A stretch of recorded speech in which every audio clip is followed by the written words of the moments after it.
La culture, l'art, la religion nous élèvent en vérité à la supra-humanité. Mais comme disait l'autre, combien sommes-nous réellement qui croyons à ces chemins sublimes de la supra-humanité? Avec cette pandémie, le coronavirus, le Sénégal, notre pays, redevient un terrain très fertile d'imagination satanique, de contes et légendes religieux, de recherches effrénées d'argent sur le dos de millions de personnes avides de sensations. Quand cette gymnastique conjoncturelle et parfois permanente cessera-t-elle? Il est vrai que l'homme lui-même, comme l'a affirmé le docteur Alexis Carrel, prix Nobel de médecine en 1936, l'homme est un inconnu, un mystère. Cependant, il est important de souligner que le Sénégal, notre pays des indépendances, a aujourd'hui bafoué des principes d'honneur, de dignité, de culture, d'élévation spirituelle, de sacralité des anciens. Il est aujourd'hui le principal foyer incandescent de mystère, au sens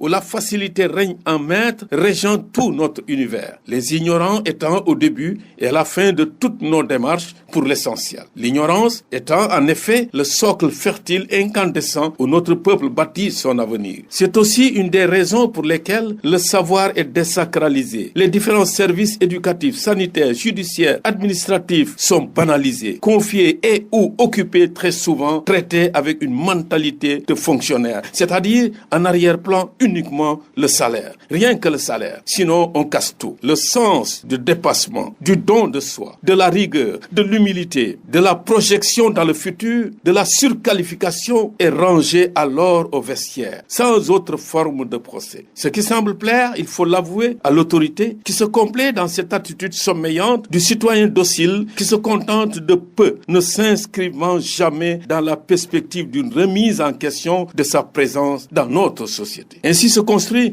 une société amorphe, indolente, à la pensée archaïque qui ne voit pas et ne verra pas plus loin que le bout de ses intérêts égoïstes conjoncturels.